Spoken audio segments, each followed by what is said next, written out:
8:45, Indiana in the morning on WCCS, AM 1160 and FM 101.1. We're brought to you by First Commonwealth Bank. We're joined this morning by representatives of the Indiana Players. I'll tell you what, since our group has grown, I'll let you folks introduce yourself to our listeners, okay?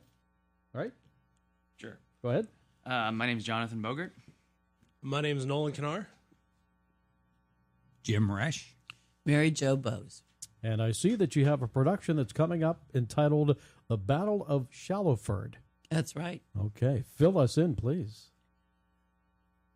Okay. I'm going to read right from the poster. A Halloween comedy about the night Orson Welles' War of the Worlds terrified America. It takes place in this little bitty hick town of Shallowford, North Carolina. Is that a real town? If it isn't, it's modeled after a real town. Okay. The writer is Ed Simpson, who is a native of around the Winston-Salem area, and he was a former IUP professor when this play was written back in the early 80s. And it's all about what happens when these very lovable and eccentric people mistakenly think it's for real, and they go out and get all excited. Of course, for our younger listeners, War of the Worlds actually was a radio broadcast. What was the year? 38. 38, Orson Welles. And a lot of folks who were listening to the radio at that time thought that we were being invaded. By Martians. By Martians, none less. That's right. Tell us more. Somebody else take over. All right. These are the other two actors. You in Radioland can't see them, but they're at the end of the counter. One is a lovable idiot who thinks everything is happening. He's mainly concerned about the Nazis coming over in their Zeppelins. Okay. And I'm going to shut up and let you tell the story. Okay. Yeah, it's a lighthearted romantic comedy. Don't let them fool you. No, I'm sorry. No, it's a very funny play. It's very, very kind of misdirection-y, and I really kind of enjoy that myself. There's a whole lot of confusion going on in the course of the events of the evening, and it's worth coming out and seeing it. What I wanted you get to see me be stupid. You're the bad guy, and Jonathan over here plays the only person that knows it's, except for the village idiot, who knows that it's a play.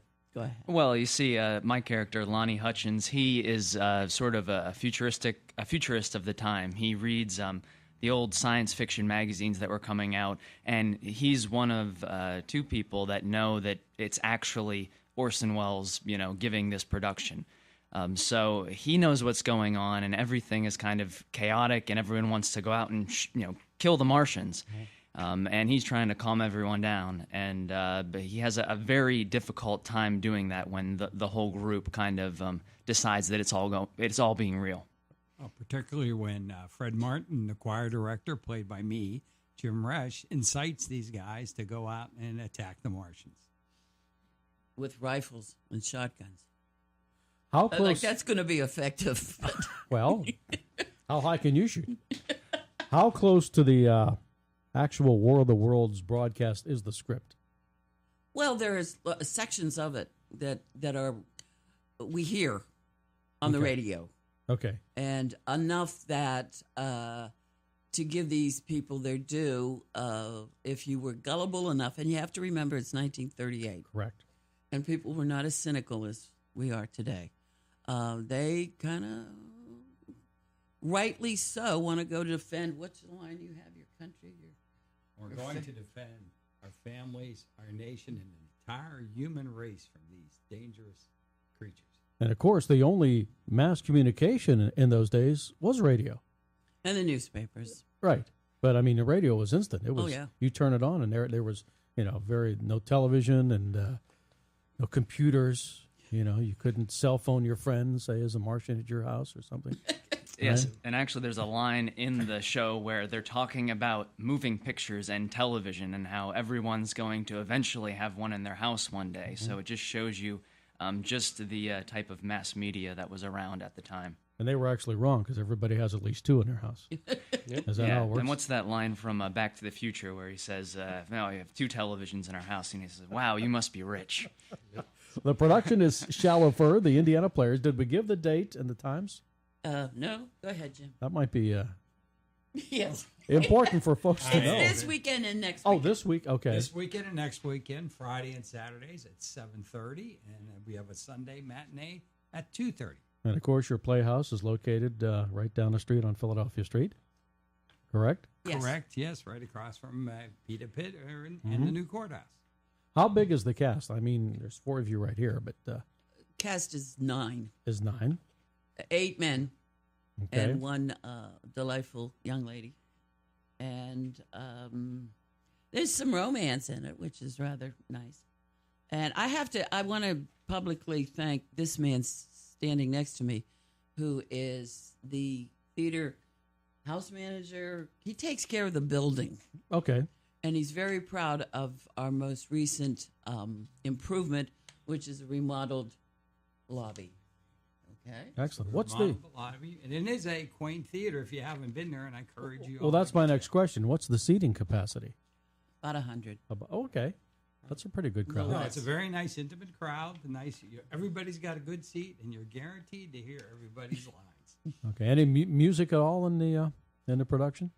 A little If- bit time appropriate. If it's a show of mine, there'll be music, because I believe in setting moods.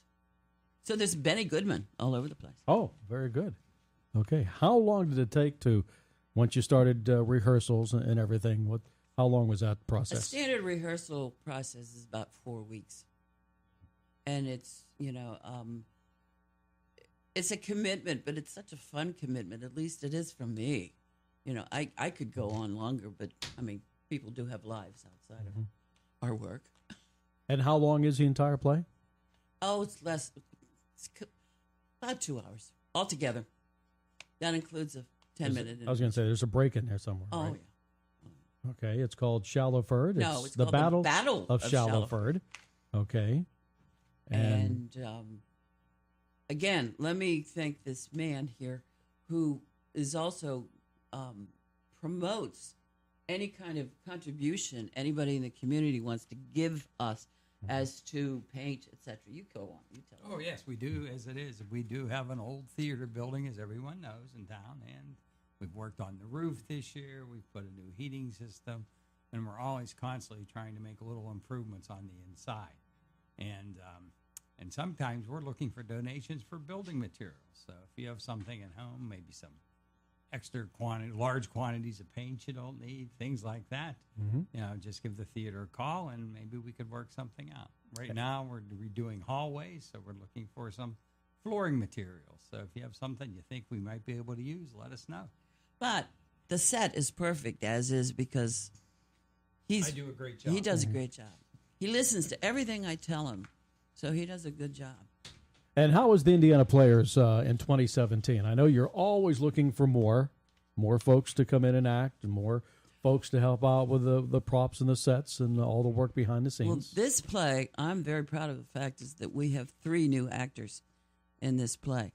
Not that I don't love all the other ones, but I mean 3 brand new faces. And so we encourage anybody can try out, anybody at all. There's no qualifications required. This is the 40th season for the Players, which I think sometimes we forget that it's been around for a long time. That's moved locations, but it's still, as an organization, 40 years old. So I think we're looking pretty good. What are some of the other upcoming productions? Yeah, I just have to say, after this production of the Battle of Shallowford, we're going to do It's a Wonderful Life. There you Again, go. this is in honor of our 40th year, and this will be occurring sometime around a little bit after the Jimmy Stewart Parade, and I want to think it's probably in the second week in December. It's Christmas. And then there's the female version of The Odd Couple, and a play called The Effect of Gamma Rays on Man in the Moon Marigolds. And Katrina's play at the end of the season is Sex, Please, We're 60. Is that the Yes, that's one of our R-rated versions. PG? PG. All right. Anything for kids to be involved in coming up? Well, that's usually in the summertime. Okay. And yeah. And there's a 1-act festival that is in June, And that submissions of new plays, that will probably begin sometime in February. I mean, where plays can be submitted. Call the Playhouse again, and we'll give you more information about that. The production of It's a Wonderful Life, do you have the parts It cast hasn't already? been cast yet, no. Okay, so if there's somebody We out got to there, do one at a time, I understand. please. Yeah, auditions for It's a Wonderful Life will be taking place, I think, Monday and Tuesday. Monday and Tuesday, or Monday coming and up? Tuesday at 6 o'clock. Yeah, next week. So, Okay, that sounds good. someone's So interested. I think that's a big cast, too, so. yeah, so we need a Jimmy Stewart to show up, and Oh, I don't know. right? We've got A just few. Well, we need a Mr. Potter. Yes, we all do. right. We need Yeah, we need George some- Bailey. We don't need Jimmy Stewart. We just need We George need Bailey. George. Okay, so that sounds good. The Battle of Shallowford this weekend, next weekend, at the Indiana Players on Philadelphia Street. Times again for the production. 7:30 on Friday and Saturday evenings, and 2:30 Sunday afternoon. Okay, any more behind the scenes folks that we should give a shout out to this morning? People that, help you guys make it all happen and don't get to be seen Dead up air, on stage. dead air. I'd say definitely Heather. She's our Oh, okay. stage manager, Thank you. and she does a fantastic job of kind of keeping us in line. She kind of feeds us lines when, in the early part of the rehearsal when we're just kind of getting the hang of things. So she's been a tremendous help there. All right. Hey, we want to thank Mary Jo, Jim, John, and Nolan for joining us this morning here on Indiana in the Morning. We'll be taking another check of news coming up at 9 o'clock. That means Josh Widdowson will be by. It also means that Jack will have another look at our sports headlines for this Monday morning, and we'll see if our weather forecast has changed at all. That's all coming up. You stick by. Chuck Clark for Todd Marino. We've had so much fun this morning that I'm going to come back and do it tomorrow as well. All right. And we thank you so much for listening to Indiana in the Morning on AM 1160 WCCS and FM 101.1.